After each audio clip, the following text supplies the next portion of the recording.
Hello, hello, hello. I'm starting a little bit early today just because this is the first show that I'm going to do, and I'll have some changes next week, but it will be at 12 o'clock noon next week as well. So, oh no, get that away. Get away now. So I'm waiting. Hey, Barbara Lynn, how you doing? Hey, James. Welcome. This is going to be a really good show. Hey, can I get y'all to share this video? I think I have my settings to public, so please go ahead and share them. Waiting on my guest to join. Today's show is I'm going to be interviewing and talking to Arlo Washington of People Trust and talking about how we can buy the block. So y'all come on in, join, share this video, please. Hey, Wendelin, how are you? This is the inaugural show, and next week, hey, Derek, how are you doing? And next week we will have another entrepreneur on. I'm talking to a few people. Hey, Lorenz, how you doing? Talking to a few people. Can I get y'all to go ahead and share this video for me? Thanks, Wendelin, for sharing. Hey, Uncle Charles, favorite, how you doing? Starting a little bit early. I'm waiting on my special guest to join in. Hopefully he'll be joining here shortly.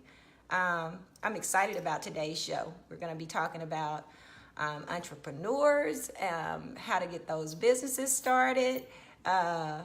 Also, we'll be talking about about People Trust Community Fund. Thanks, Uncle Charles, for sharing. I am waiting on Arlo. Thank you, twin. I love you too, Uncle Charles. I'm waiting on Arlo, so hopefully he'll be here with me shortly. But yeah, if you can, guys, share this video. Hey, Courtney, share this video. Anybody who especially folks who are in Arkansas, I want to make sure you guys are watching this video because we're going to be talking about the storehouse and where is the storehouse exactly. Hopefully Arlo will be on here shortly. I'm waiting on him to get on. Courtney, tell Kobe Christian to get on this live. He better. He usually is on here, but I can always depend on you on here.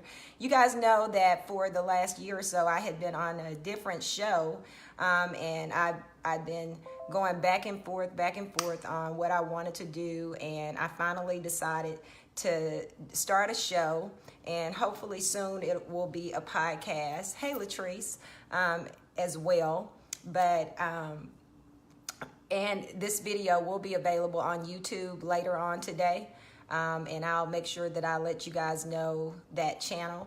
But we are going to be talking about the storehouse. Where is the storehouse? And so I'm hopeful that you guys will get something out of this conversation that you can use, something that you can take back to hey, Kobe Chris, there you are, to your church as well as just into your community, and tell them about ways that we can start using our money to leverage opportunities. Because it's so important to do. I talk about entrepreneurship all the time, and how you've heard Jay-Z and Nipsey Hussle, God rest his soul, talking about buying the block. But there's never really a blueprint, or I guess I should say a black print of how to do that. And so very excited about discussing that today and why it's so important to buy the block, why it's so important to reinvest in our community. Those things are very important. Yes, I would like for you guys to always make sure that you are buying black. You know, anytime that you have an opportunity to do business with a black-owned business, you should take it, you know, for sure. And so let's see here. Arlo, where are you, love? I'm gonna send him a message. I can't do it from my phone. So Hopefully he'll be getting on here pretty quick. So I actually, while I'm waiting on him to get on, I want to read something to you. Hey, Kaylin Kane, that Arlo posted on his page. I think it was earlier this week or perhaps last week. This is what he said, because a lot of people know Arlo as a barber. They didn't realize that he was doing anything having to do with banking. And people challenge him on it because it's as if you're a barber or something like that, you don't know how to do anything else. And so he had a lot of questions about the why of People Trust Loan Fund. So let me read this to you. Hopefully he'll be joining momentarily. I haven't heard from him that he wouldn't be, and so hopefully he will be. But oh, and by the way, guys, if you all have questions, please just put them in the comment section. Hey, Courtney. Put them in the comment section and we'll try to get those questions answered. I'm watching to make sure I don't miss him joining this live. Let's see. No, I haven't. Okay. All right. So I'm about to read what Arlo wrote. I got a story to tell. Like to hear it? Well, here it go. The title of my story is The Why People Trust Loan Fund. I come from a single parent home. I had two great biological parents, God rest their souls, the late Joyce Marshall and the late Richard Washington.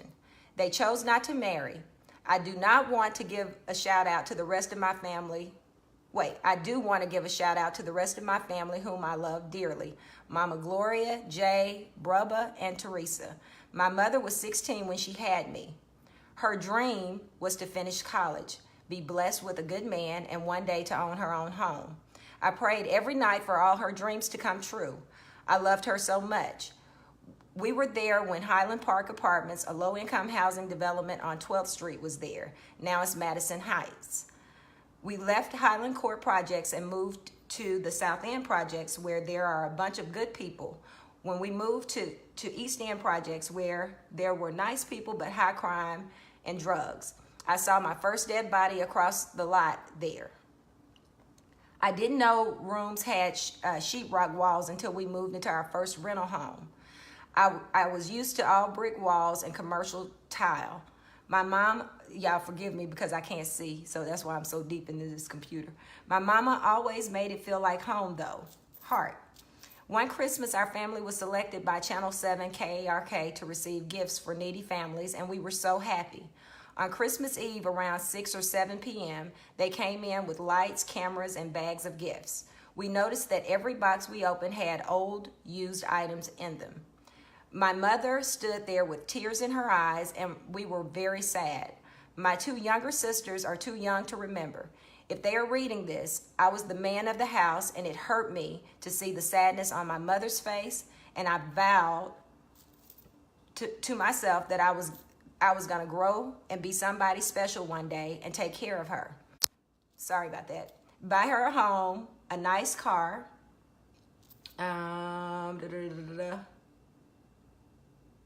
to drive and make it up to her one day. We eventually moved out of the projects. Shout out to all my friends I grew up with that lived on Johnson Street. My mother graduated college and became a social worker with DHS. I can remember her getting up in the middle of the night to go and pick up foster kids that were in trouble and didn't have no place to go. We were on our way until she was later diagnosed with cervical cancer in 1995 and given a short period of time to live. They didn't have all the technology and meds they have now. She passed away a week before my high school graduation. This is the why behind People Trust Loan Fund. God has been so good. God is so faithful. He made a way out of no way. I found one of my many talents, and that was the barber profession. I have been working in this city in low and moderate income communities for 20 plus years and have seen and experienced firsthand economic inequality in the said communities. People ask me all the time, People ask me, sorry about that, all the time. They say, but you've been a barber all these years. Well, God has given me wisdom, knowledge, and understanding, and has called me to a higher calling, community and economic development. I wanted to share this post for those of you who don't know me, my story or the why People Trust Loan Fund. Okay? So that's Arlo's story. Now, I can't tell his story better than him, but that is what he had to say about his story, okay? So I know a little bit about People Trust because I have worked with Arlo some on People Trust, not a whole lot, but I have worked with him some. And People Trust was established because he was able to see the inequality in banking and our ability to get funds when we need them. It's very frustrating as an entrepreneur to have opportunities exist, yet you don't have the credit, you don't have the collateral, you don't have anything that you need in order to go ahead and be able to buy that equipment that you need. You don't have that money or the capital in order to buy the products that you need. You have opportunity, but you don't have capital. And so because of that, Arlo created People Trust. Now, one of the reasons why now People Trust and why he was in such a position to be able to see the need there was because as an entrepreneur, as owner of Washington Barber College, he had students coming in and out of that school that may or may not have access to student loans. Even if they had student loans, perhaps they only would cover. Okay, is Arlo here yet? I see that he just liked it. So let's see where he is. I'm going to see if I can tag him in these comments so I can get him to join. Just see. Oh, here he is. Okay, can I add him on? Okay. Hey, how's everybody doing? Hey, Arlo. I was out here trying to tell your story. And so I'm glad that you're here to tell your story. Absolutely. So, I posted the other day about. I have a little bit of feedback. Do you have it on your phone and another something? Well, I got it on my cell phone. Is it good? Feedback? It's hard for me to understand what you're saying. Okay. We're having some technical issues. Stay with me. Check it out and then bring me back in. I can barely hear you. What about now? Does that work? Is that better? A little bit better, not much. It's a lot of noise in the background. Do you have it on two things right now? Or is it just on the phone?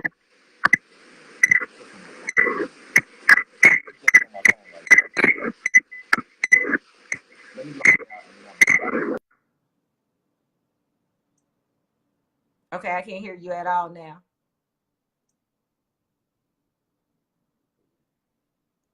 I don't know if you're frozen. Hey, Keena.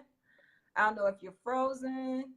Move or something so I can know that your phone hadn't frozen.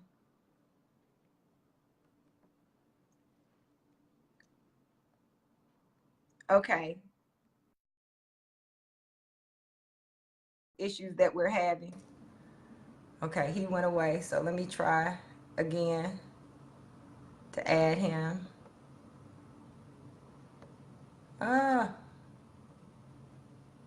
Let's see.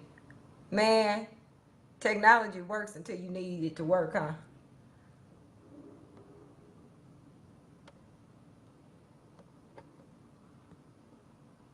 This is annoying.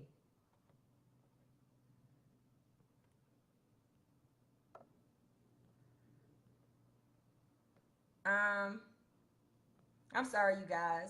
Just stick with me. Oh, it'll get better, hopefully. Let's see.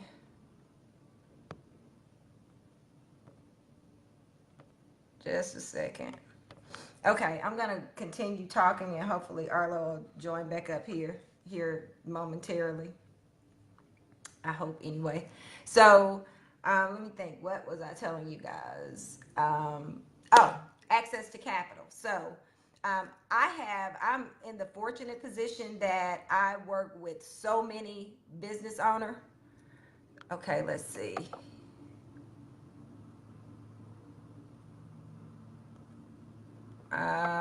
He's trying to join back in. Let's see if this works. Are you still Okay. getting? Okay. All right. All right, I have you back on. On On my my end, end, the the sound sound is is kind kind of of crazy. crazy. So So I don't know I if don't this know is if it's crazy crazy on on their their end. end or not. Okay, I can hear you clearly. You said You what? said what? You I can hear you clearly. can hear You can me? hear me? Yeah, I hear Okay. you. Okay. Well, maybe Well, they maybe can they hear can me, but hear I you, but just I can't. just can't. Okay. All right. So we Oh, want to. that's Oh, better. that's better. That's better. That was That better. was better. Okay. So So Arlo, I Arlo, I had had talked to talked to everybody everybody about what about it what is it is you you do, do, and I and I told them told your them your story. story. I read I it, read it, and I and just I kind just of kind of wanted wanted you you to to explain what a explain what a CDFI CDFI is. is. Okay. Okay. So a CDFI is a Community Development Financial Institution, and the acronym CDFI is used a lot of times, but I've learned to spell the word out so that people understand and know what it is. And what CDFIs are I have a right. So what we do is we're non-regulated financial institutions. So we're non-regulated, but we have a primary mission of community development. Did you get that part? Barely, but keep on. Keep on. Okay, so we have somebody texts and says too much feedback. It is. I Yes, I think. think. I don't know. I Are don't know. Are you? you? Where are Where you? are you? I'm in my office. Oh, okay. Oh, okay. So I don't So know I don't why. know It why. may It just may be. just be. Turn my Turn my volume body down. down. Is that better? Yes. Yes. Okay, maybe that was because I was sitting like right by my computer. Oh, okay. Oh, okay. All right. Is your Is your computer computer on on showing showing up right up now? right now? No. Okay. All Okay. right. Go ahead. Go ahead.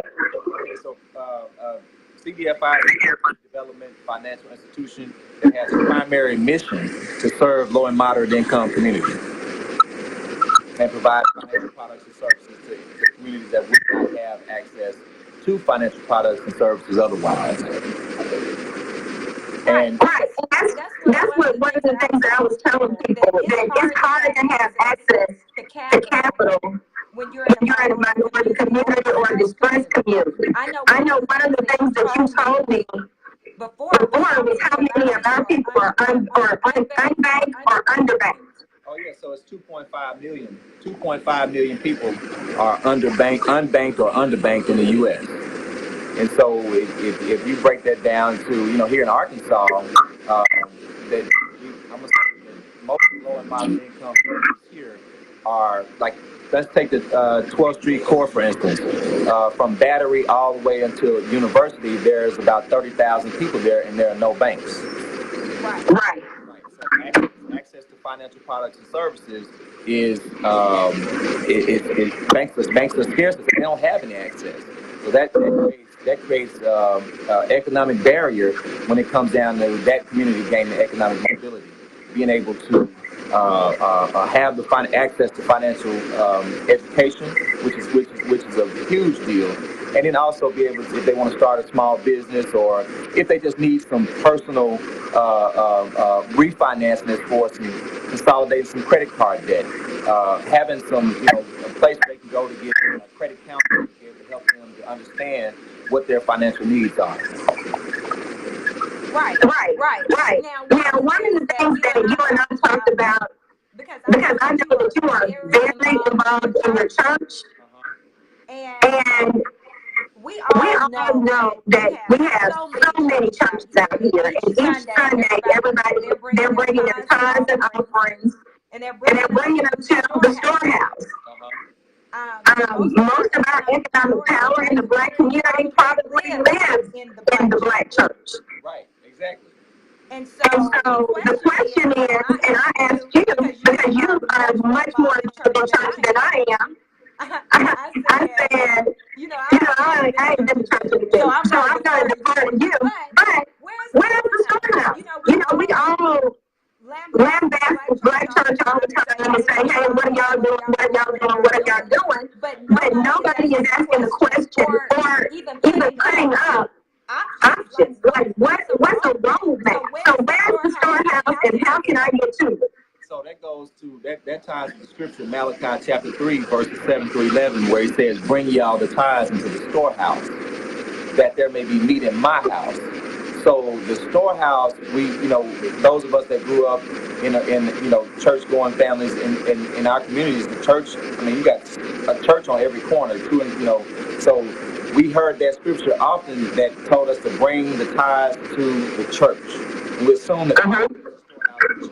Historically, the church was the storehouse because people could, they not only was it used to take care of overhead of the church expense, but also to, for the ministers and then for those that were in need.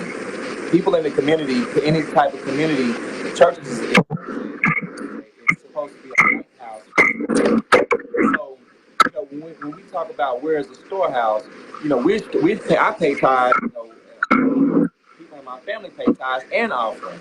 Every time we get paid for the 10th. So that is something that's ingrained. You cutting out Cut again a down little again bit, a little bit, Arlo. Arlo. Is that me or is that somebody else? Is that mine that's cutting out? Yeah, it Yeah, was, it but was, come but on, come you're on, back. you're back. Right. So when I put that on that post and said where is the storehouse, I was talking about where we know now that if you have any given church getting depositing $3 or $4 million into a bank, the bank is technically the storehouse. Okay. Okay. But because the bank's storing all of our money that we give in tithes and offering to the church, that church finance committee, that church, they're putting that money into a bank that is not going to turn around and be responsive to the community that so that's one of the things that when we say where's the storehouse, if I was talking to a brother the other day, and he was saying how his sister was going to a church, and she was she got her income tax, she got some she gave like $2,500 to her church. Well, she ended up losing her job. Ended up having some health issues, and then she went back to the church to see if she could get some help to help her. And they couldn't help her because they said she wasn't a member. And she was like, well, I've been going to this church. I've been paying my tithes and offering here. And just because I was taking care, now that I'm in need, I can't get any assistance. So she that turned her away from the church. That made her feel like, well, I'm not, the church is here, but I'm not getting the assistance that I need or the help that I need when I need it. And Right. so I think about when Jesus fed 5,000. He took what he had, he broke bread, he gave thanks to God, and he fed 5,000 people. We got to have in our communities, if we don't have where our churches are located, and I'm not bashing the church, okay? I'm a believer. I attend church regularly, and I love it. I love the ministry. My thing is, we got to think about how we can really impact our communities, the communities that we're serving, the communities that we're in. How can we really meet the needs of the people? What are those needs? Do financial education is a huge need. We should be able to have a resource, a financial resource center, to where we can go whenever if it's a small business owner that's needing technical assistance, or if there is a consumer that's wanting to consolidate. Maybe you're a senior citizen and you want to refinance your house to put you in a better economic situation. These are the things that are available and accessible. But right now, they're few and far in between in our community. So how do we gain economic mobility? Right. When we don't right now. Another shift with the financial sector with mobile banking. The mobile wallet concept. Now, they're closing bank branches down, and having that personal, heartfelt conversation is not happening like that anymore, because now it's all about, hey, you need to get on the platform and use the platform for everything you need, talk to this artificial intelligence. And now what happens, what those numbers for the unbanked folks are going to grow, because everybody has a phone, but not everybody has a checking account. Right. Not everybody has a savings account. Not everybody understands their credit needs, what their credit needs are. You were telling my story. My story as an entrepreneur, when I first started my business, I didn't have the financial education. When I first started back in 2019, I didn't have the financial education that I needed to help me to know how to grow my business. My business. I made a lot of mistakes early on that when I look back, then I'm saying, man, if I had done this, but that's why I said, that financial education piece is a big need in our community. Now, we can create our own. How do we gain economic mobility in a society that seems not to care? Right. If I can't get it from my neighbor, I can't get it from my church that I go to, I can't get help from the bank. Where do we go? We have predatory lenders here with the payday check cashers, and they were able to at least provide access to financial services, financial products. We were getting cash your check. You're gonna make a loan, and you're gonna get this high interest rate, but you weren't able to. And it was predatory, but it still gave us access. So in 2009, Arkansas banned lending, and that feedback. I hear that feedback. Yeah. Maybe we'll have. And I have so many people on right now watching that I hate to stop it and then start it back up. I'm tempted to, but I'm not going to. Because we're going to work through this. Let's do it. I don't know. You know what? Arlo is probably the man throwing his thing back in, trying to keep us from being able to share this right information. Absolutely. But the devil is a lie. We're going to share it anyway. Amen. Let's do it. So we talk about economic mobility in a fast-paced society that's moving towards the digital artificial intelligence. Now, if you think about the senior citizens that are out there that are not technically inclined to be able, they don't have maybe they can check their Facebook page, but they don't bank electronically. Right. Those folks and then your low and moderate income that are just that don't have access to financial products and services, they get left even farther behind. So now you're your 2.5 million people that are unbanked and underbanked, that number is growing. So we need a mechanism that we put in place that goes back to people trust loans. We need a mechanism that we can put in place that would be a storehouse for us. If the churches don't have the infrastructure in place to be able to service the loans that are made from the revolving loan fund, then they can partner with us. They can, and in that way, whenever someone comes to the church and they're asking for help, they would have somewhere to send those parishioners to where they would be able to receive the help that they're looking for. So I want to make sure, because I know that people are hearing feedback. I want to make sure that people get what you just said. So in terms of, historically, what you told me earlier was that historically churches had credit unions that were associated with their church. So they had a way or a mechanism in place to lend to their parishioners. Nowadays, a lot of churches don't have that, nor do they have the mechanism in place to be to be able to have a credit union at their individual churches. So So what you're suggesting, especially for the people in Arkansas, is is for those churches to invest in people's trust loan funds so so they can act as an intermediary for their parishioners. So when their parishioners are needing access to capital, whether it is to start a business, whether it is to meet a gap in their bills from month to month, whether it is to meet a gap if you're trying to get your kids to college. This is an opportunity on the way for the churches, the black churches in particular, to have a mechanism to invest their funds in, because right now they're not earning any interest whatsoever in what they're putting in any of these other institutions and banks, right? So if they put it in people's funds, they have an opportunity there to make sure that they are actually feeding the multitude. Now, I have a question from somebody. It says, does the church have to register with your funds or be certified to do business with you? No, the church can do what we have in place for individuals, for churches, and for businesses. We have an equity investment program, and so by us being a nonprofit, not only are what they invest is tax deductible, but also they get a 3% return on every dollar.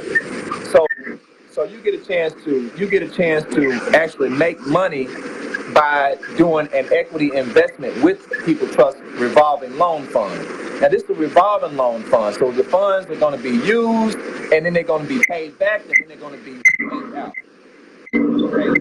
And that is what that. But when you think about the credit criteria, I hope that feedback. When you think about the credit criteria, we're able to. Because we are CCI, we are able to be more flexible in the. So people trust is able to be a whole lot more flexible than normal banking institutions that you would go to in order to get access to funds. However, I know that I haven't borrowed from People Trust, but the word on the street is that you're not engaging in any type of predatory lending, like those check cashing places of cash. Meaning the interest rate that you have on what you lend out is not going to be a predatory rate. No. Now the Arkansas State usually rate is at 17%, and so our loans interest rate is on a sliding scale. And we do pull credit, and because the reason why we pull credit is because we want to provide credit counseling and financial education so that we know exactly what we need to talk about as far as the behaviors go. We were raised with the wrong mentality when it comes down to using our money, when it comes down to borrowing money, when it comes down to how we save money. We grew up with some misconceptions about how that works and what it looks like. So if we pull the credit because we want to be able to report those small dollar loans, to put trade lines on your credit report so that you will be able to now be more bankable. You'll be when you go to it to be able to do some larger things. So we are intermediaries for banks. So if it's bankers that are watching, would like to work with us. So one thing that I want to make sure people heard again is that credit will be pulled, but credit will also be reported. And one of the things that I absolutely love about People Trust is the financial literacy piece. So if you go to a bank or anywhere else, you are not getting financial literacy. Nobody is going to sit down with you and talk to you about the ins and outs of credit, the ins and outs of saving, the ins and outs of budgeting personally for your personal business. I think that is a piece that so many people miss that they need. I think it is a tragedy and a travesty that they teach algebra and make it required, but not personal financial literacy in schools or in college. Right. Exactly. And so that's what creates that barrier. I think we had a couple of questions. Somebody asked. I saw some good questions going through there. Yes. So let me get to those. One question. What efforts have you done, or are you planning on to engage the local churches and pastors? That's what I'm doing right now. So we go around. I'm on social media. We go around. I've talked to my own pastor, and I've also talked to other parishioners that attend other churches to engage their church finance committees and pastors to consider partnering with us. So yeah, we've made efforts. Of course, we posted last week so many times through Facebook and Instagram, and we use our Twitter. We use all social media platforms, and then word of mouth. So if there's someone watching that can open up a door for that conversation with their church, we would love to come do a presentation and show you, our loan program, revolving loan program, and how it would be a benefit to your church and your community. So for all you listeners out there, and please don't forget to share this video. For all those people out there who are interested in your church participating in this, please take the information from Arlo to your church finance committee and pastor, so we can go ahead and get those meetings set up, and we can do a presentation. We have another question for you. Is debt to income a factor on approvals? Number one. And number two, are you doing mortgages as well? Debt to income ratio is a factor because we do want to make sure that you have the ability to pay the loan back. As far as mortgages go, we haven't done any affordable housing projects yet, but that's something in our strategic plan. I'm sorry, Arlo. It's feedback. There's a lot of feedback, but I need you to tell me because I don't know how to answer that question. Can you hear me now? Can you hear me now? Yes. Okay. Now, what part of it didn't you get? I think you were talking about, is debt to income ratio a factor? I heard that part. Didn't hear the part about the mortgages. On the mortgages, we haven't done an affordable housing project yet. We would like to get into what are the allowable debt to income ratios. That's something that I would have to get with. I have my loan originator. I would have to get her to answer that. You can DM me on that. What are the ratios, and I would be able to get you that information.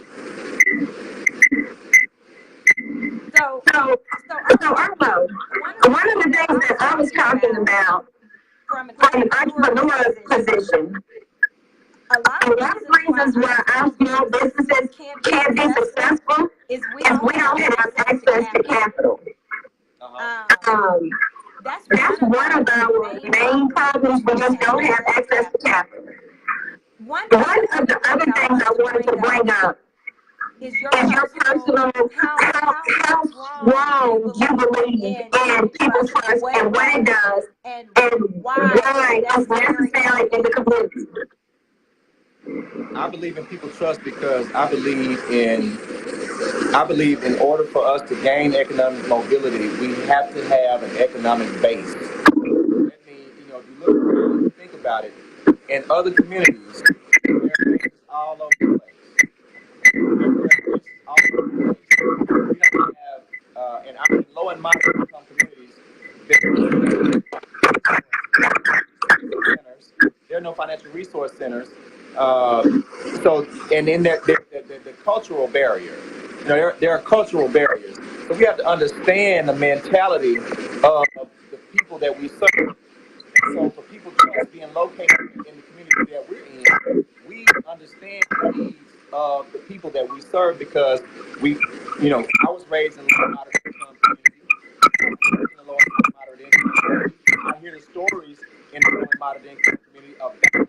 challenges that small.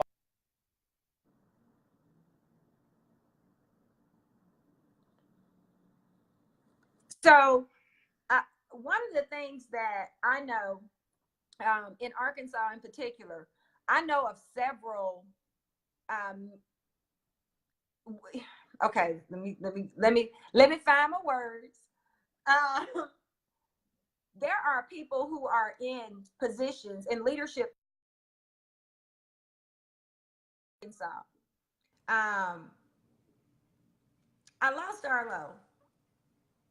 Hopefully I didn't lose anybody else. I hope that you guys are still here. Um, we have a lot. Hopefully he'll come back on. You guys, thank you all for joining so far.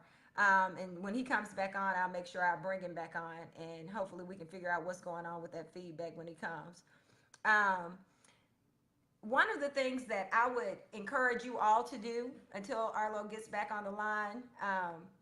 Number one, here's some things that you can do right now. Right now, you can go to your church leadership and talk to them about who they're banking with. If you are investing in that, and your tithes, your offerings, they are an investment. Don't get it twisted. You are investing into the church. So ask the question, where are we banking? And is that bank supporting us? Is that bank helping? Is that bank reinvesting in our communities or not? I see all of the construction every time I go home, every time I go back to Little Rock. I see a lot of construction. I don't see a lot of movement in our neighborhoods, in our communities, whether it's in Southwest Little Rock, whether it's off 12th Street and 12th Street corridor. I don't see a lot of movement in those areas. But please know that if every single person went to the bank right now and said, I want my money out, every bank in this world would have to close down because they don't have it sitting in the bank, right? They are reinvesting it, they are moving that money around, and most of that is built on relationships. You and I may have to go to a bank and be credit worthy and have a whole lot of collateral, but some of that is because we don't have those relationships. None of us know the president of the bank. We don't play golf with them. We don't go to Sunday school with them. We don't go to Wednesday night Bible study with them. We don't have those type of relationships. And because we don't have those type of relationships, it impedes our ability to have access to those type of opportunities.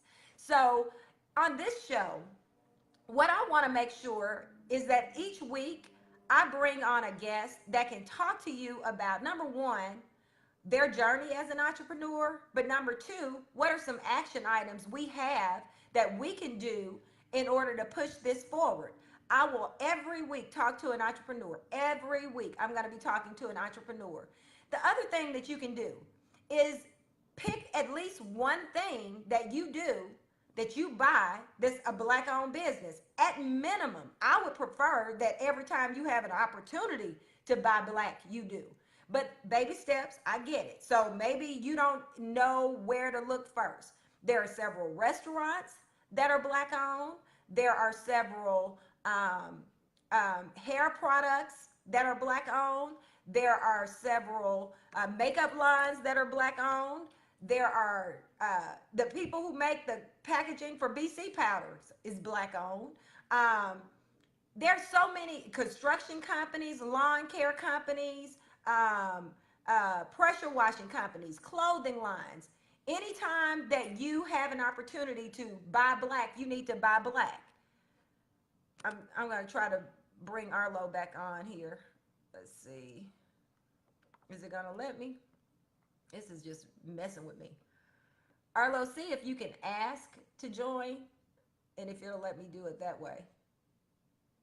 Wait, here we go. Let's see. And if you have a headset, maybe that'll help. I don't know. We can try it though. Okay, I had to change my location. That is so much better. Okay, that's very, better. Very well. I had to change my much location better. 2 times better. No feedback. I was inside the office and we got a lot of computers in there, so maybe we were getting feedback from all of that activity that's going on. Gotcha. So, But yeah, I think we left off talking about the communities and then them gaining economic mobility by having a storehouse. Yep. Yep. And so what I was saying before you got back on is all of the go to your church. Oh my God, I lost him again. Go to your church. And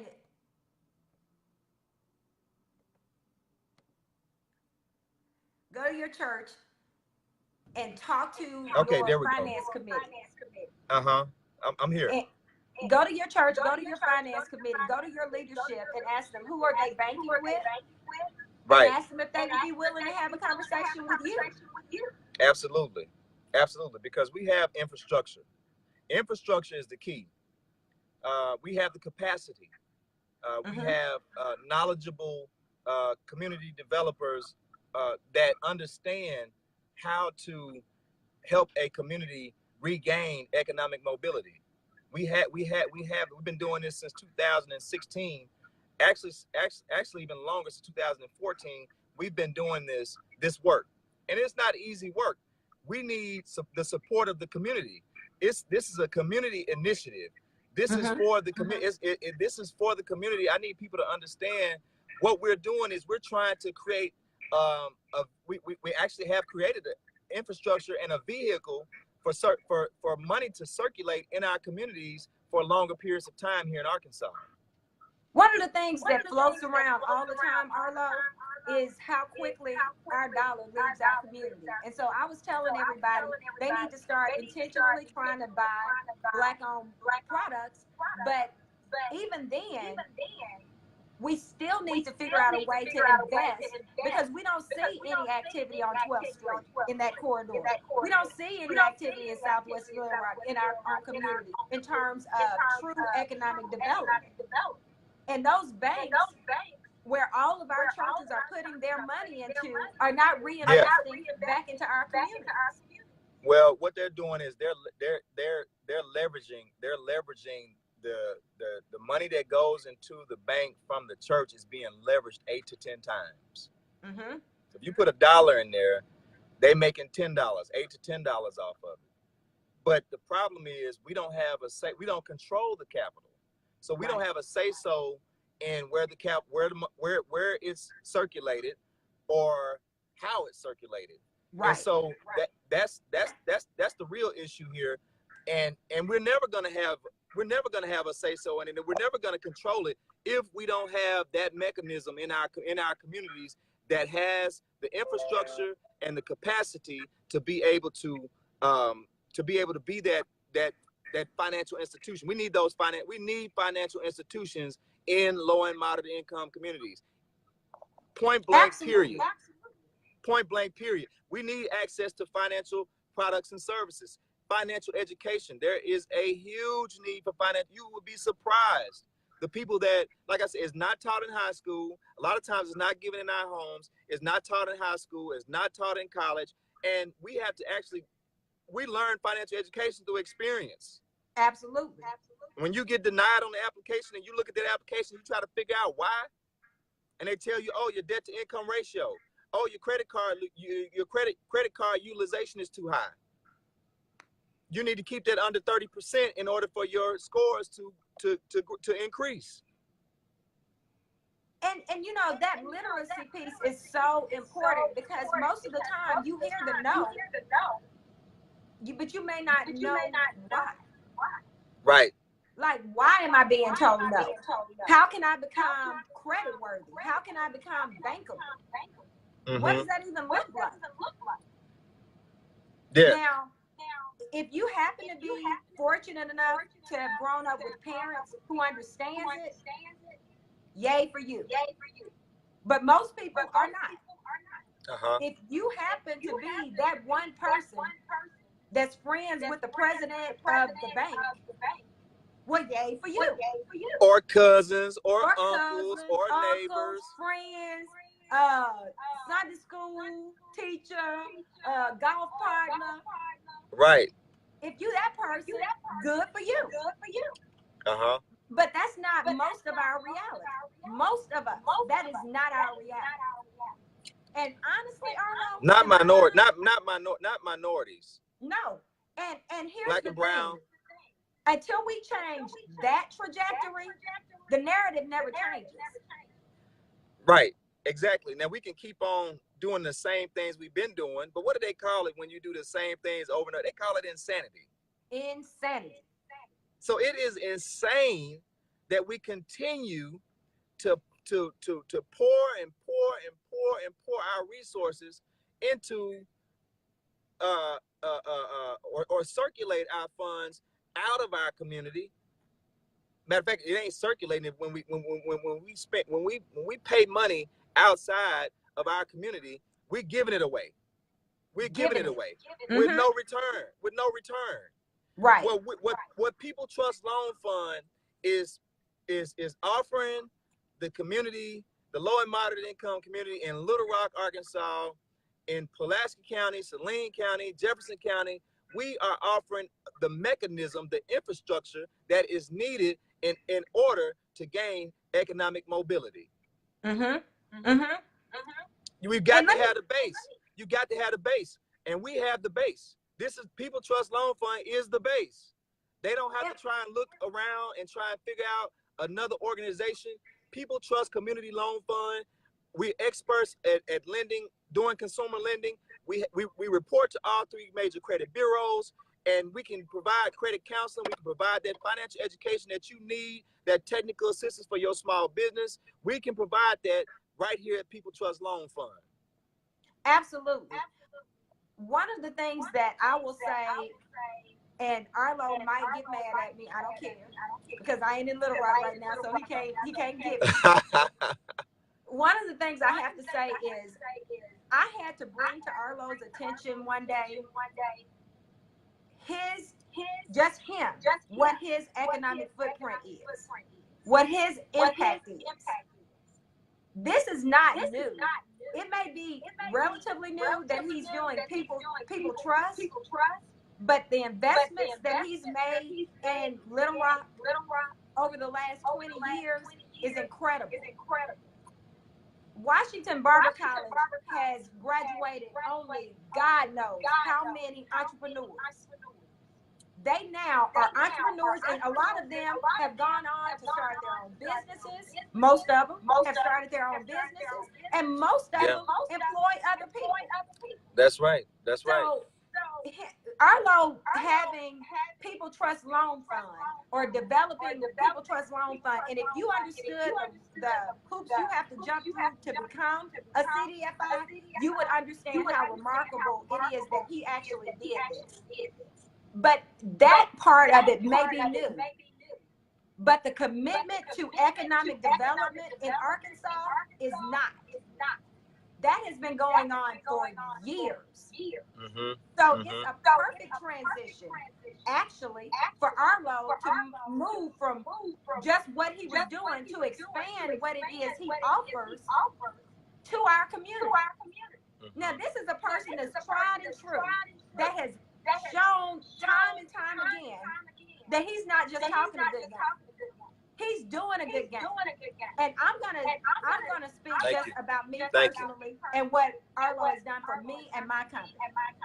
When I decided I wanted to be an entrepreneur, the first customer I had was Washington Barber College. The first customer I had was Washington Barber College. As soon as I said, I'm starting my own business, Arlo called me. I didn't call Arlo. Arlo called me and said, Mia, congratulations. I'm so proud of you. What can I do? What are you selling? There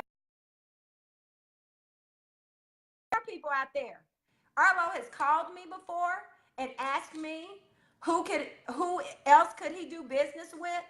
So one of the reasons why I wanted him to be my first guest on my show was because I wanted somebody who had a true commitment to entrepreneurs, and I didn't know it based on what I heard. I know it based on what I know, based on what he's done simply for my company and for so many other companies in Arkansas. Now, I'm getting close to the end of my time because this is a 1 hour show, or I want it to be a 1 hour show. Although if it goes over an hour, it's my show, so it doesn't matter. I can if I want to. The people who are watching, please share this video. If you have questions about People Trust Loan Fund, you can email me or you can contact Arlo. Um, the website, I'm going to have Arlo put into the comment section, and I'm going to pin it. I do believe it's www.peopletrust.com or .org maybe. My website is okay, it's peopletrustloans.org. Okay, that is the website, and I am pinning that so you can get more information. If you want to get in contact with Arlo, let me know and I'll make sure that I connect you. I'm not going to put his phone number out here on blast because I wouldn't put my phone number on blast. Thank you guys for joining me. I really, really appreciate it. Each week, I'll be bringing you true entrepreneur stories. We'll have a lively conversation about the perils of entrepreneurship and how good, the ups, the downs, the fun, the ugly, all of it that has something to do with entrepreneurship each Friday at 12 noon. I want to ask you to share this video. I want you to comment. I want you to, I always believe in action items, right? I don't believe it's enough. Hey, Deshonda, I don't believe it's enough to have a conversation and not give you an action item. So your action item, if you see this video, if you're here live, or if you see it later and you watch it at another time, these are your action items. Number one, I want you to make sure that you go and support a Black-owned business.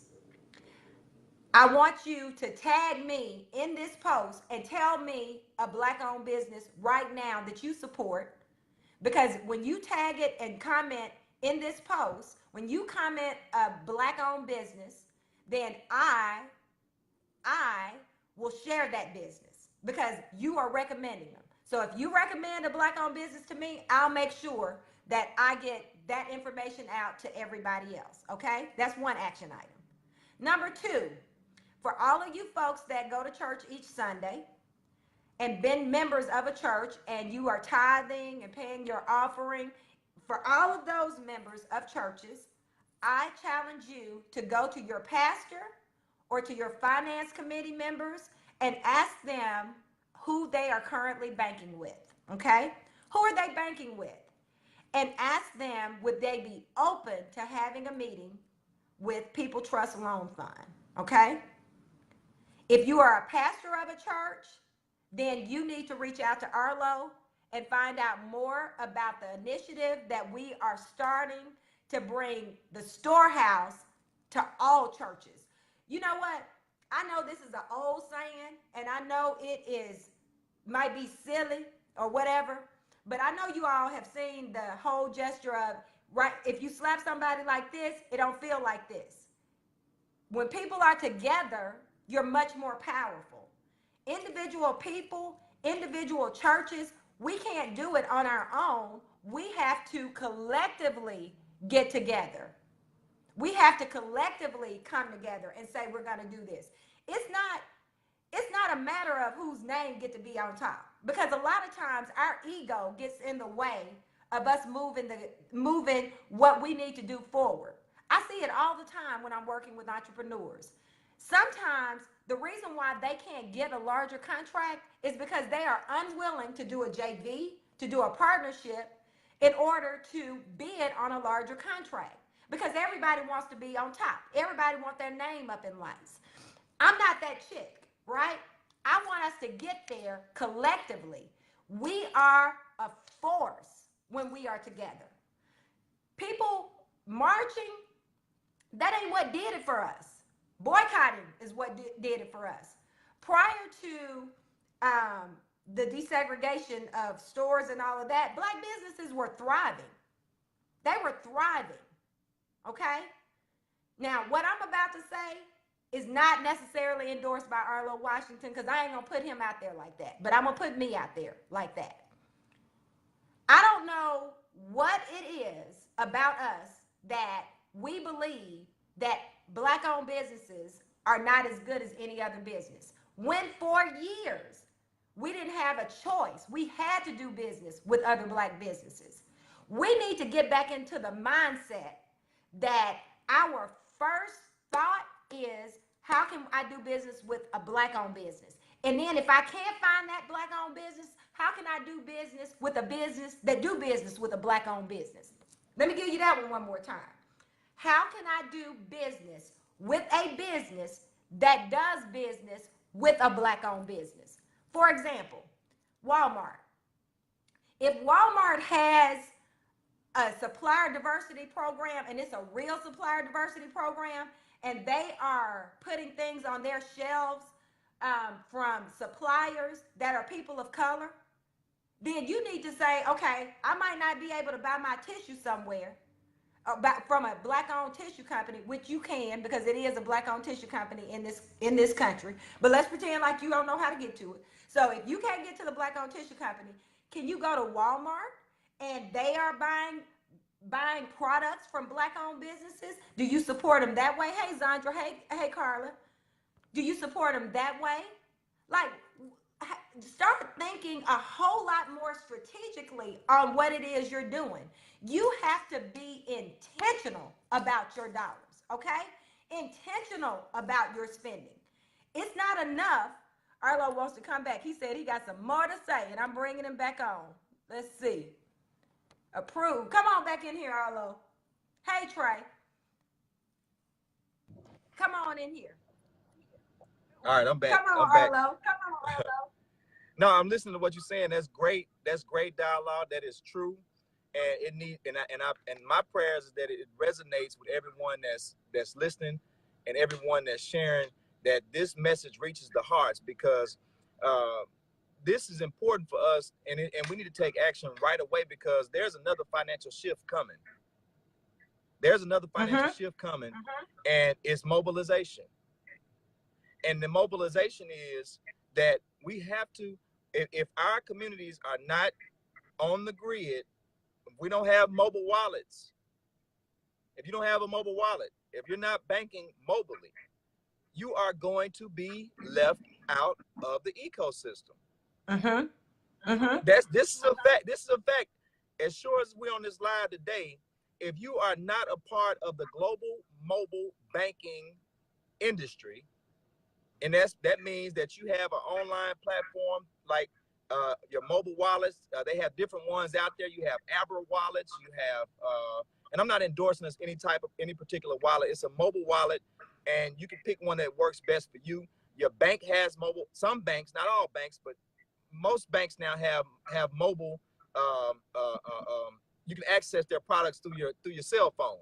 And so, because everyone has a cell phone, with People Trust, we have a mobile wallet that we are developing we're currently developing. And our mobile wallet, we're developing that wallet in efforts to be able to reach the masses of people, not only in Arkansas, but also outside of Arkansas, in other states, in other low and moderate income communities, to get the 2.5 million people that are unbanked and underbanked, to get them banked and bankable.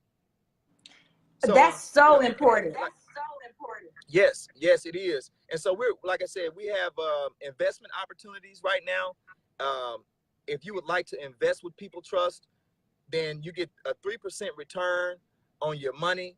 You would get a quarterly interest check, and then you would be able to see your money at work in your local communities. Okay, Arlo, tell us exactly. So, okay, everybody that's watching and listening, I'm going to have Arlo say this again, because some people have reached out to me and asked me, can you make deposits into People Trust? What does that look like? Can you invest in People Trust? So here's your way. Arlo, say it one more time.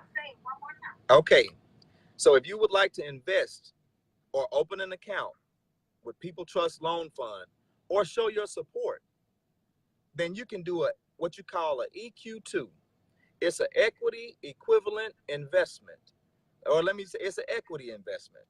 So you just like it would be like a CD. If you just to make it plain, if you think about a CD is not going to give you the return that making an equity investment with People Trust will. It won't give you 3% on the dollar.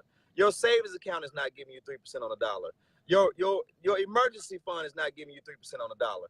But here, if you make an equity equivalent investment with us, with People Trust Loan Fund, you'll not only get a return, but you'll see your money at work in your community.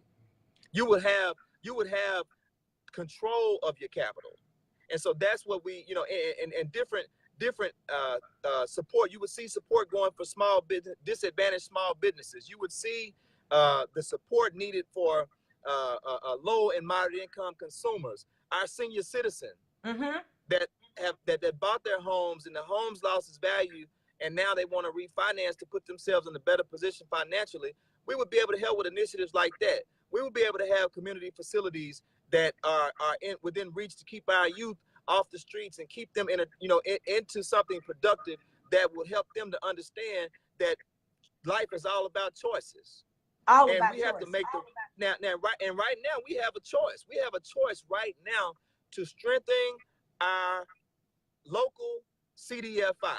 Our Little Rock has a CDFI by the name of People Trust Loan Fund that is certified by the U.S. Department of Treasury that can participate in CDFI fund programs.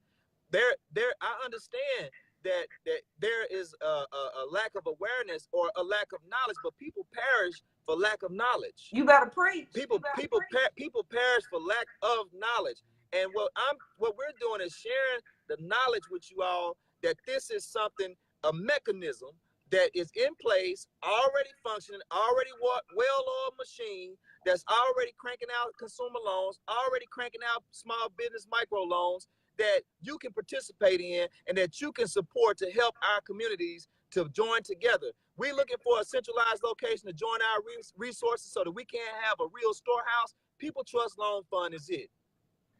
And just to echo what you said, People Trust Loan Fund is the only Black-owned CDFI in Arkansas. Yes. The only. Yes. The only Black-owned in Arkansas. Okay. Yes. Now, a CDFI is not an anomaly. It's not something that don't exist in other places. It's not even something that don't exist in Arkansas. There is another in Arkansas. Right now in Nashville, Tennessee, I have a contract with a CDFI. So for the people who are familiar with Pathway, that's what they are supposed to be doing.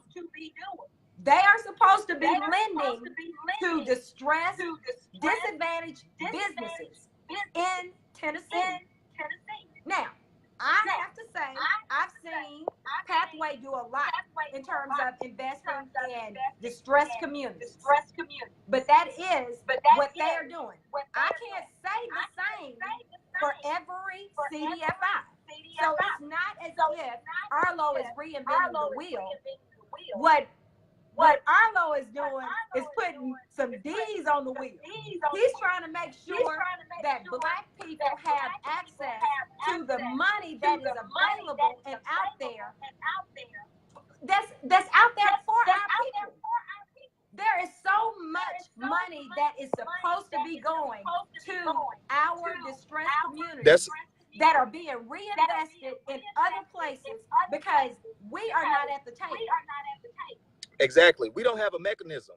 We have one now. Right. But we haven't had one. Right. We haven't had a mechanism that had infrastructure to be able to service the loans, to be able to we use loan software that we service our loans with. We report to the 3 major credit bureaus.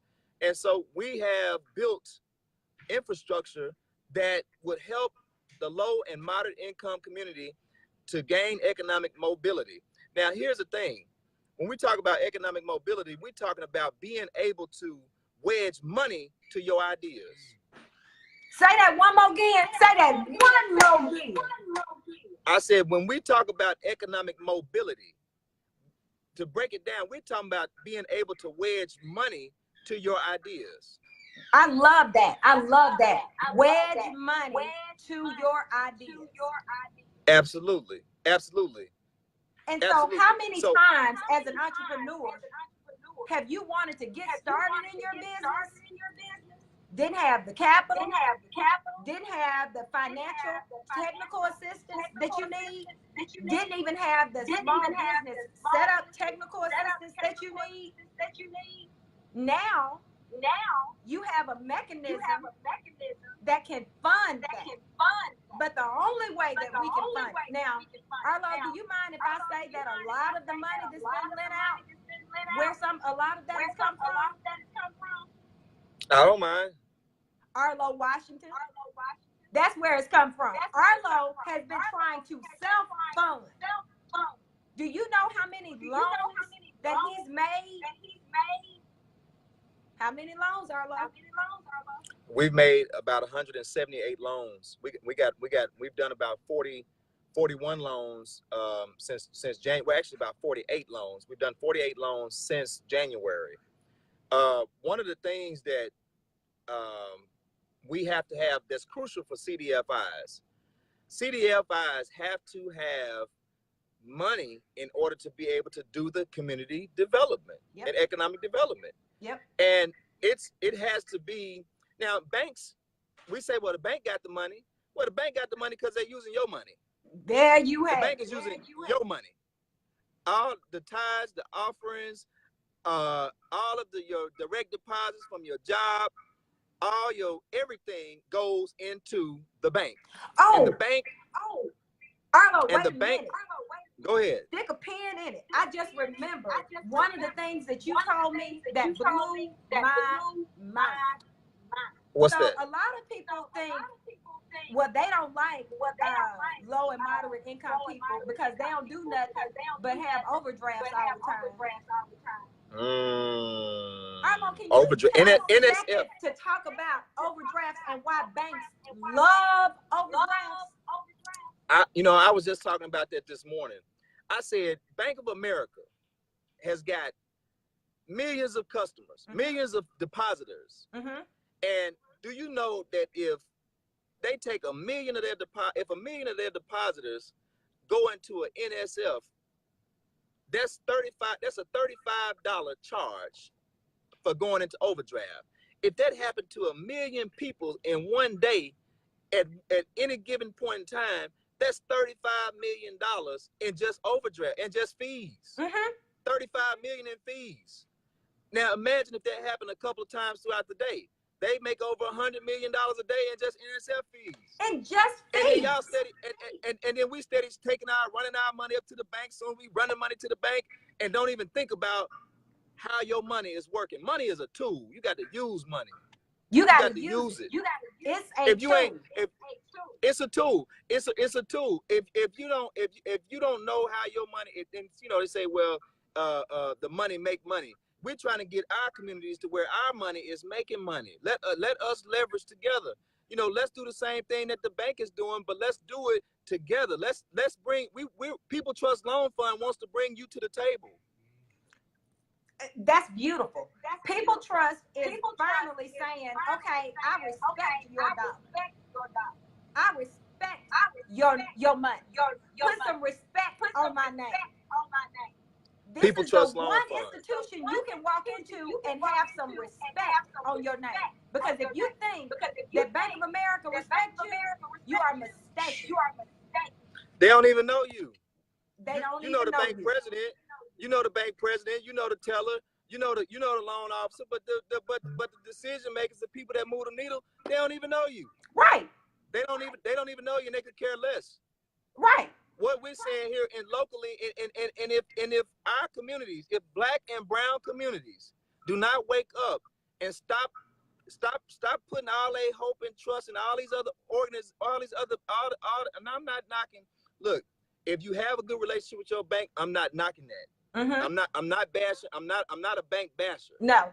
But what I am saying is that every community, low and moderate income community, has to have an economic base.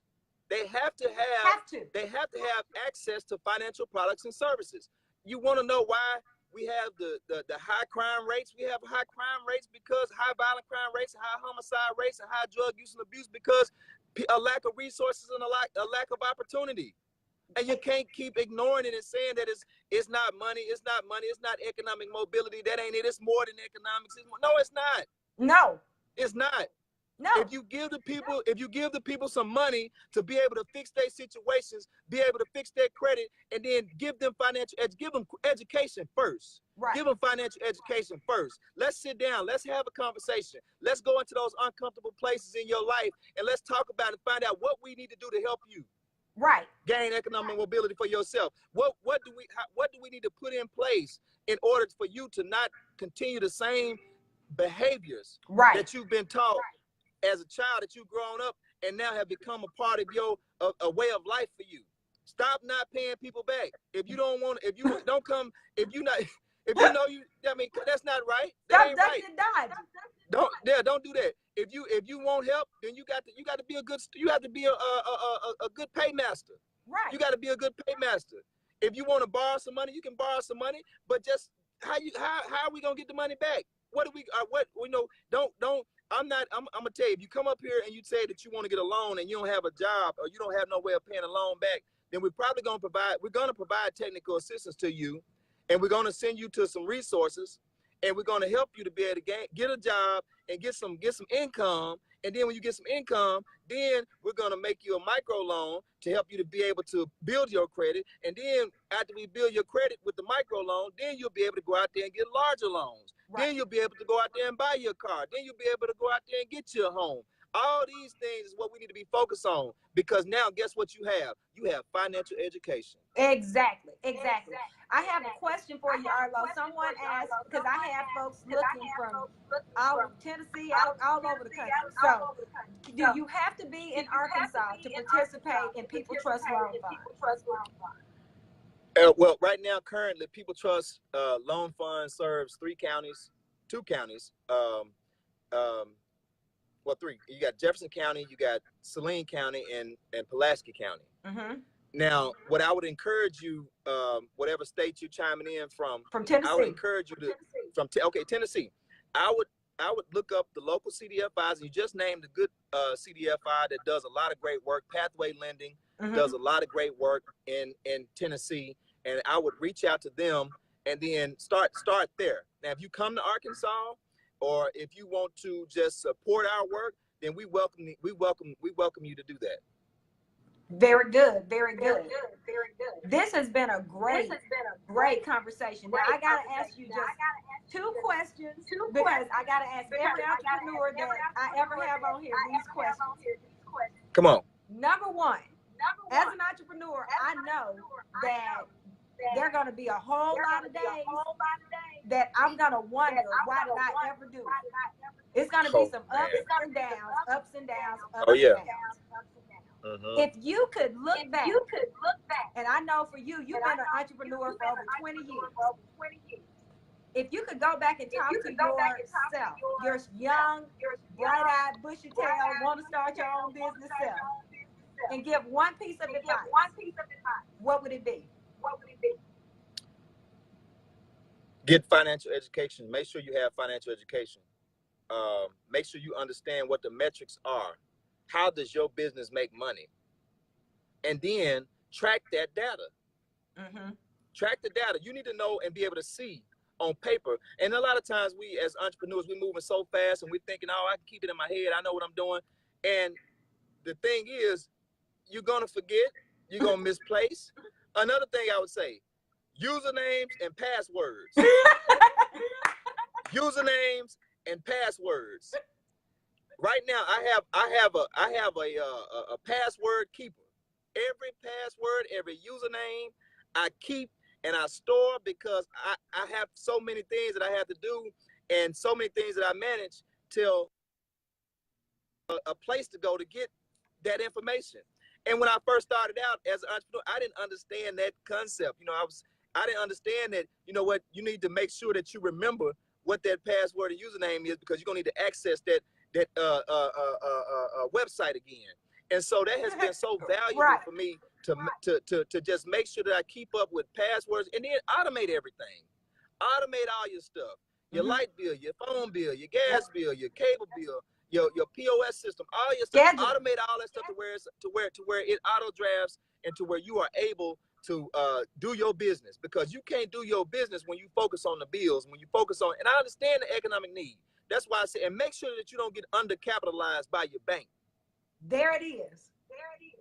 There it is, for sure. Make sure you don't get undercapitalized, because a lot of times we don't. Undercapitalized means, Arlo. Undercapitalized is, I'm thinking in my head, because I'm not looking at all the costs, that it's only going to take me $100,000. But really, it's going to take me $250,000. Right. So what I need to do is I need to make sure that I plan that I put that in the plan, because those unexpected expenses. Right. I mean, those are things that if you're starting a business, by the time you finally get ready to open your doors, you realize you ain't got but $10 left in the account. Right.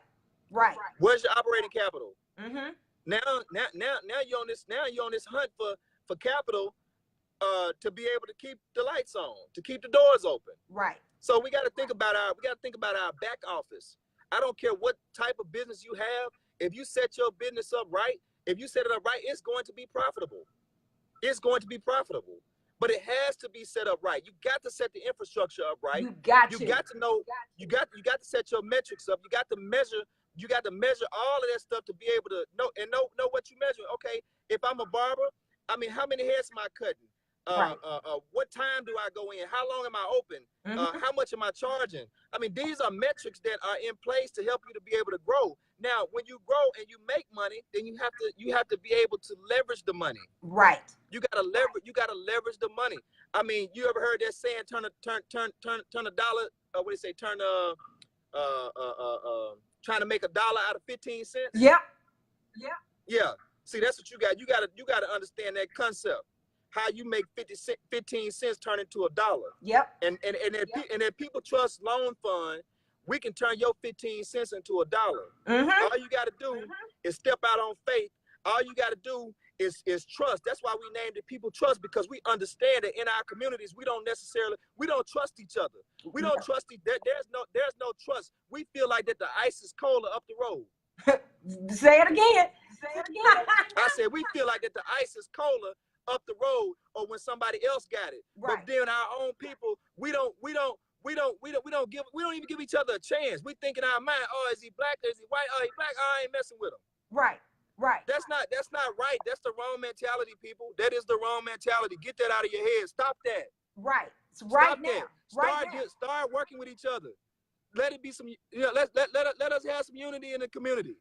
So, and I don't want to come off like I'm not mad, I'm not frustrated or none of that type of action. We doing what we do. We're offering you a chance to get involved with it, but we're going to keep on doing this work, because this work is necessary, it's meaningful. Amen. It's a purpose. It is.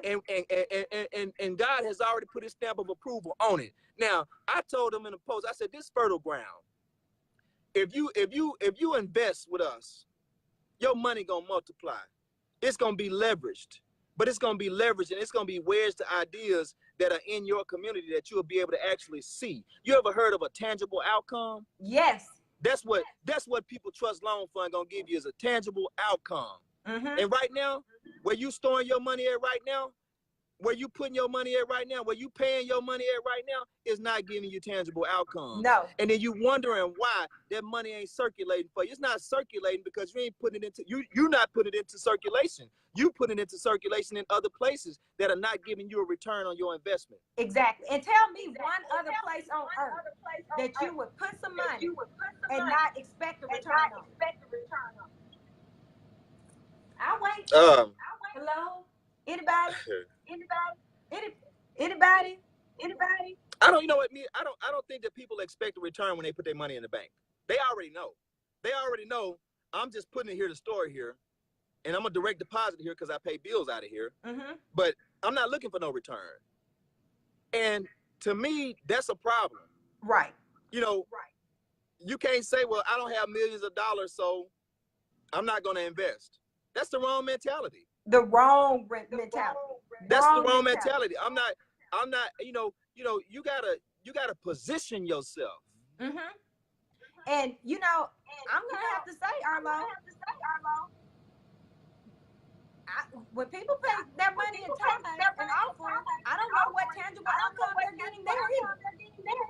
Well, you know, we've been raised to think that, you know, if I go and, you know, like I said, Malachi, I'm a God-fearing, faith-filled man. You are. It takes faith. If you're gonna do what I'm doing, with what we're doing here at People Trust, if you're gonna do what we've done these last 20 years in the community, you got to have you some faith, and you got to have some patience. We talking about patience. You know, the bank got two type of customers. They got patient customers, and then they got impatient customers.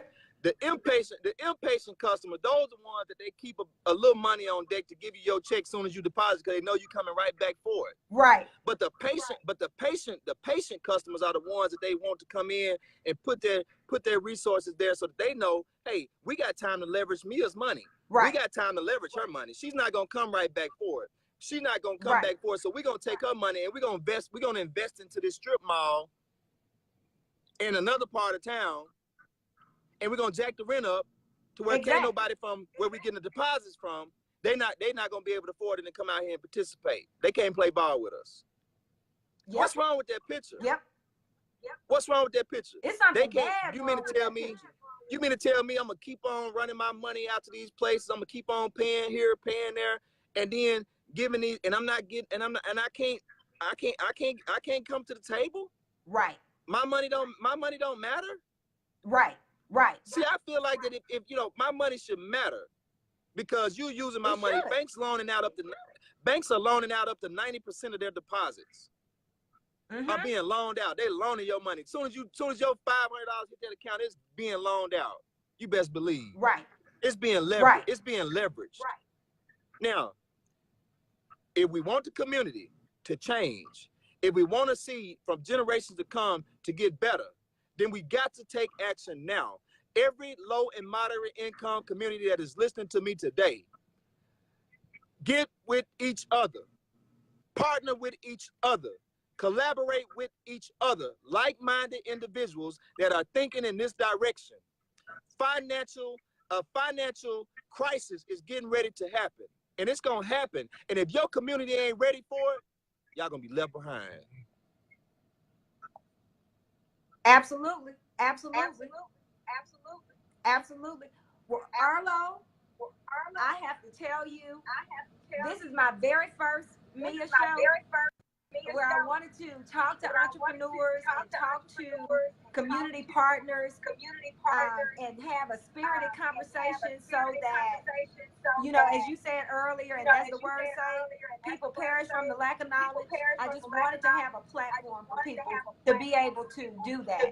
And as soon as I said I wanted to do it, you were my first call, because I do believe that if you don't have a financial structure in place, I don't care what kind of business you want to start, you can't without that solid financial structure. And you came through for me, as you always do, per usual. Praise God. And I appreciate it. I want to give a couple of Thank you for having me. notes. Arlo, can you tell people how to get in touch with you? Okay, you can call us at the office. First of all, you can come see us. We do a physical location for those of you that you know, need to see a physical location. We have a physical location. It's 5300 West 65th Street. We are co-located with the Barber College, and I say co-located because when you drive into the Barber College parking lot, and we did that strategically because we wanted to be able to have an on-the-ground presence for our community. And a lot of times, you know, we didn't want access to be the reason why people didn't utilize our services. So you can simply drive up. If you're on 65th Street, you can drive up to Washington Barber College, turn in the parking lot, and you will see a building on the side of Washington Barber College that says People Trust Community Loan Fund. And all you got to do is simply knock on the door, or you can call for an appointment. If you want to talk about if you want to start up a business and you need technical assistance, then you can call us for an appointment, because we have different people coming at all times getting assistance. And we want to give everybody the time that they need to help them to gain understanding for what they want to do, or what they're doing, if they want to expand, or if they want to invest with us. These are the things that we're doing on a daily basis. Now, I can tell you that we do credit counseling. So if you want to understand your credit, if you need to really take a look at your credit and see what's on that report, then you can come and we can set you up with some credit counseling, and then we can help you to rebuild your credit. Everybody, let me tell you something. I've been in the worst shape financially that in my mind that somebody could be in. I've been bankrupt, I've been foreclosed, I've been repossessed, I've been student loan default. I've been all the way jacked up because I didn't have no financial education. But once I got that knowledge, and I was empowered, and I have not looked back ever since. And I understand my credit utilization ratio and how that needs to stay under 30%. And I understand on how to use credit. And then I want to share these tools with you that I've learned through through trial and through error. How many of you know that experience is the best teacher? Right. Yeah. See, somebody all day long, I can tell you about it all day long, but until you actually experience it, then for yourself, then you could be able to say, you know what? You can testify that what I'm saying is true. Right. Just because you made some financial pitfalls in your life don't mean that you can't get back up, dust yourself off, and get your credit scores back up to 850. Right. Y'all see why I had Arlo on here, don't you? You see why I had Arlo? I want, and thank you so much for inviting me to be on the show, because this is important.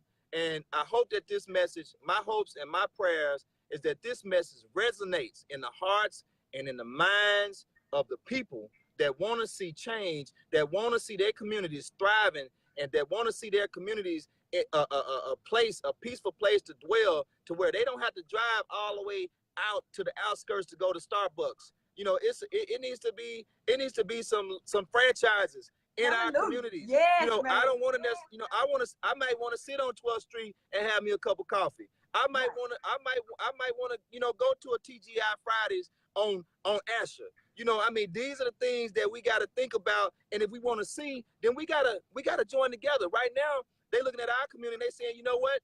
They don't have no mechanism in place. They don't have, why would we go over there? Ain't no money circulating over there. Right. We gotta circulate. Look, the black dollar. Let's go back to the black dollar.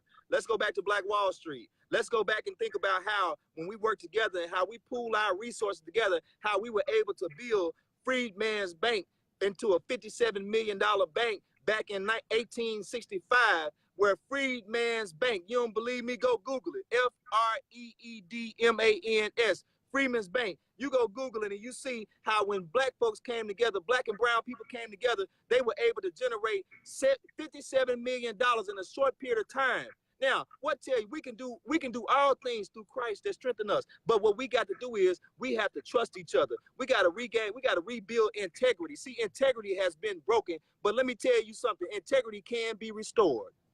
Yes, it can. Yes, it can. You better preach, Arlo. See, now I go to that church.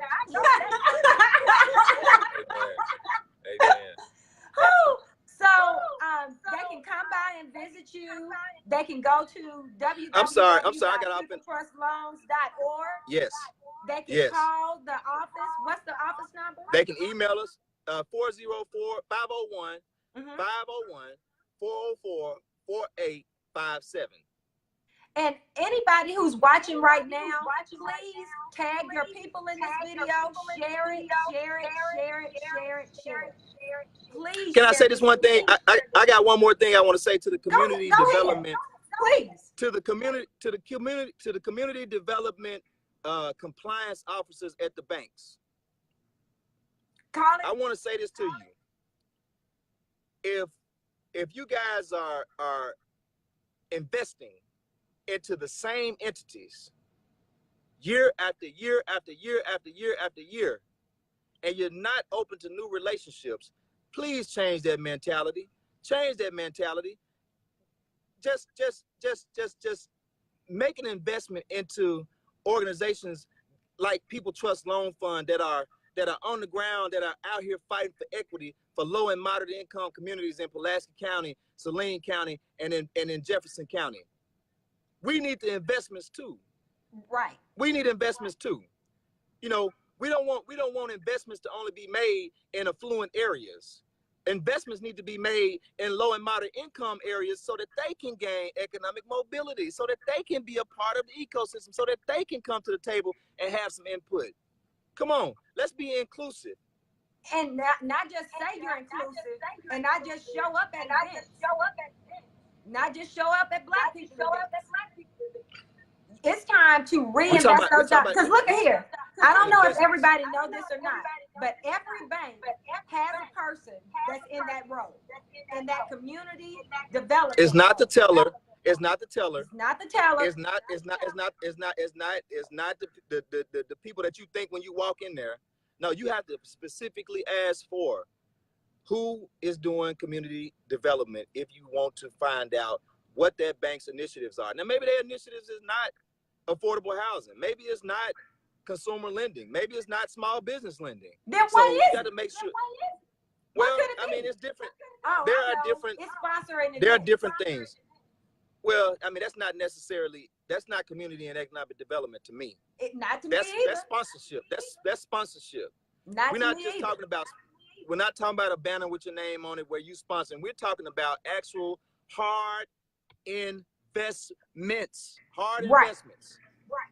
You know, you move the needle for communities, affluent communities that already have economic mobility, that have access to financial products and services, because you got 25 banks within a 5-mile radius.